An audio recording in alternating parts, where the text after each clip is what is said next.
Marco Polo, His Travels and Adventures, Chapter 8, Part 1.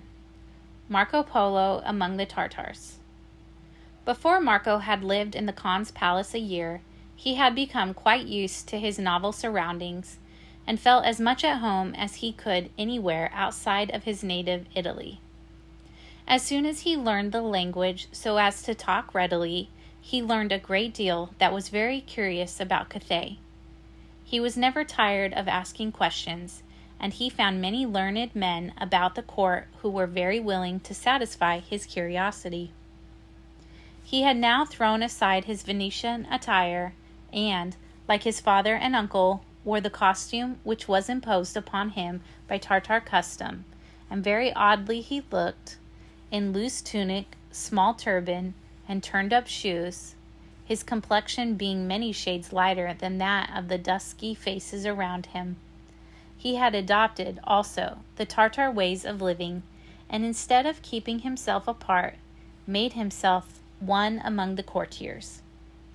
The more he saw of Kublai Khan, and the more he learned of his method of governing his vast empire, the more ardently did he admire that energetic and kindly monarch.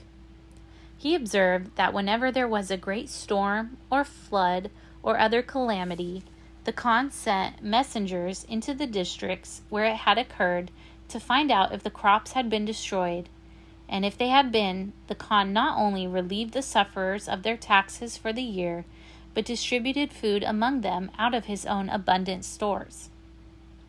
The Khan, in times of plenty, always caused his storehouses to be filled full of grain, and when a period of scarcity occurred, he ordered this grain to be sold to the common folk at a third or a fourth of its cost. The poor people of Kambalu were constantly fed from the Khan's generous bounty. Even the humblest beggar was not turned away empty from the palace doors. Not only did the Khan thus provide the hungry with food, but the ragged with clothing.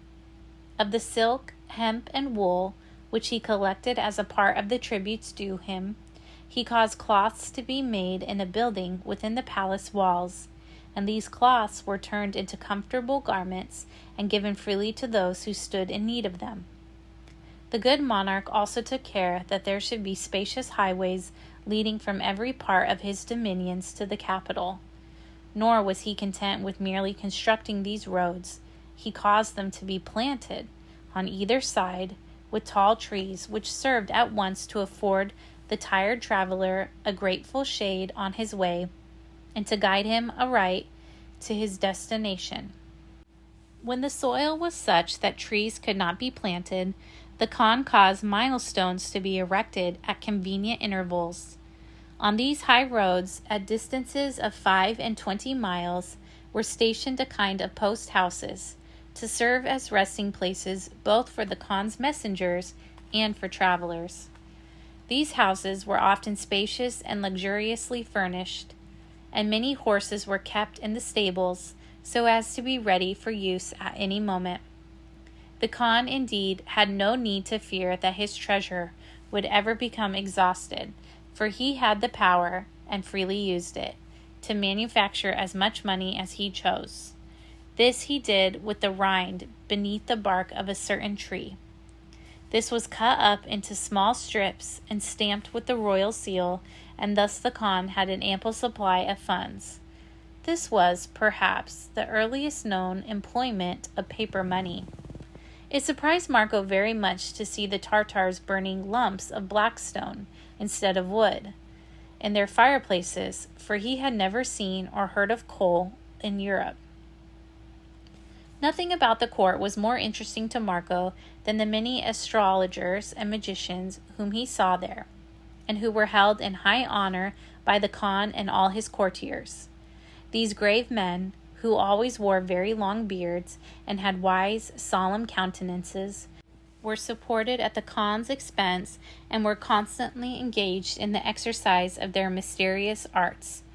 They studied the stars and had many curious instruments for this purpose, and from the positions and course of the heavenly bodies, they foretold the weather and many other events. When they made their prophecies, these were written down on small tablets and sold to all who wished to peer into the future.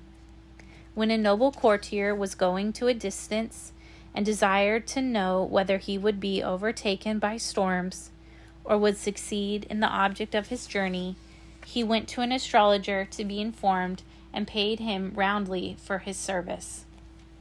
Marco often attended the religious rites in the temples and noted with curiosity the religious customs of the people. Each Tartar had, he observed, a small tablet fixed in the wall of one of his rooms, with the name of Buddha engraved upon it in large letters. To this tablet he and his family prayed every morning. They prostrated themselves on the ground, raised their hands, frantically beat their foreheads, and then burned incense in honor of their god. On the floor below the tablet stood a small statue of an inferior god who was supposed to have a care of the earthly affairs of Buddha's worshippers, and to whom prayers were offered for good weather, full crops, and health. The Tartars believed that as soon as a man died, his soul inhabited a new body, that a poor man who had been good during his life would be reborn a gentleman, or perhaps a noble, but that on the other hand a man of rank who had been wicked would after death become a peasant, and afterwards a dog or a wolf. The more Marco saw of the Tartars, the more he respected and liked them. He was pleased with their polite and gentle manners. He was attracted by their agreeable, smiling faces. He noticed with what cleanliness and care they ate, and he observed that children invariably treated their parents with reverence and humility, and that the punishment of a child who rebelled against parental authority was very severe. The Khan was treated by his subjects with a respect and awe which passed the bounds of servility. When anyone came within half a mile of where the Khan was, he at once assumed a very sober face, advanced slowly and softly, and talked in a subdued voice, and on reaching the portal of the palace, proceeded to produce from a pocket a pair of soft leather buskins, with which he replaced his shoes. On entering the royal presence, he fell upon the carpet and did not lift his head until he had received the Khan's permission to do so. But the time was soon to come when Marco must abandon the idle and luxurious life he had so long led, and to engage in active and perilous service for the Khan. Everything about the court and city had amused and interested him, and the days had passed quickly amid so many strange scenes and so many brilliant shows and attractions.